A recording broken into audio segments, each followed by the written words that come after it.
बचपन से ही हम सब ये देखते हैं कि जब भी कोई ज़मीन हम खरीदते हैं सबसे पहले उसे चारदीवारी से खरीदते हैं ताकि कोई भी दुश्मन उसमें घुस ना सके। हमारी फौज हमारे देश के लिए उसी चारदीवारी का काम करती है जो किसी भी दुश्मन को हमारी तरफ आंख उठाने का मौका नहीं देती।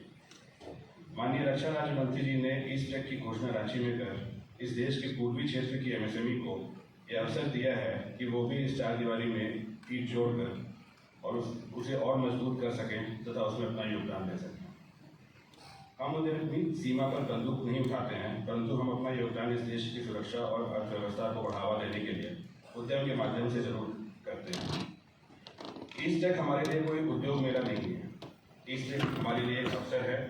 शायद जीवन में हमें ये पहली बार मिला है और अगर हम इस पर खड़े होते हैं तो शायद ये हमें अवसर बार बार मिलता रहे।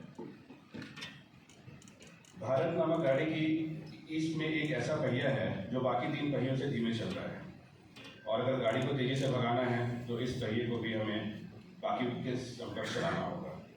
मेरी ये विनती यहाँ उपस्थित सभी मंत्रीगण, सेना से, CII, SIDM से, प्रेस के बंधुगण से, सभी से ये विनती है कि इसे एक मेले की तरह ना देखें, अभी तो इस एक अवसर की तरह देखा जाए जो इस गाड़ी को बाकी पहियों के समकक्ष चला सके और विकसित भारत 2047 का सपना पूरा करने में अपना योगदान दे सके। माननीय रक्षा राज्य मंत्री जी के बारे में एक बात भी मैं कहना चाहूँगा। वो FGCCI के पूर्व अध्यक्ष भी रह चुके हैं, इसलिए उन्हें बिजनेस के जो दुख दर्द है उसके बारे में बड़ी बात ही वो जानते हैं। उन्होंने हमें कई अवसर दिए अपनी बातों को साझा करने के लिए और मैं धन्यवाद देना चाहूँगा उनको। इस कर्टन रेजर के अवसर पर मैं कुछ बिंदुओं पर प्रकाश डालना चाहूँगा और उनसे विनती करना चाहूँगा कि क्यों ना हम एक मुहिम चलाएं, ईज ऑफ गेटिंग रजिस्टर्ड। और जैसे कि अभी कुछ वक्ताओं ने पहले कहा है कि 41 ऑर्डिनेंस फैक्ट्री बोर्ड्स हैं, 16 अदर यूनिट्स हैं, अदर शिप बिल्डिंग यूनिट्स हैं।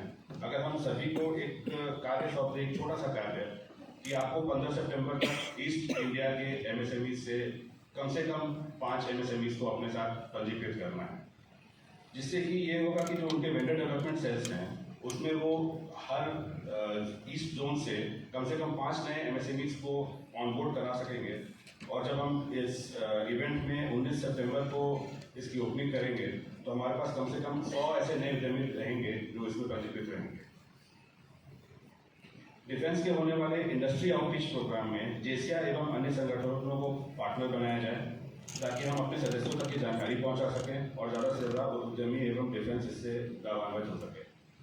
डिफेंस को भी कई बार ये झिझक होती है कि कोई जालसाज कंपनी इसमें हिस्सा ना ले सके।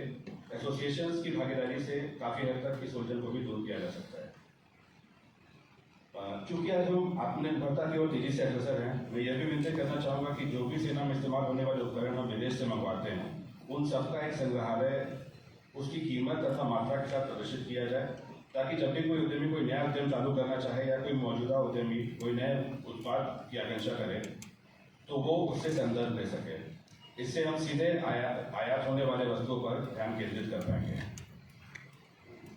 अंत में मैं बस इतना कहना चाहूँगा कि सेना किसी भी राष्ट्र का वो अंग है जो जब तक काम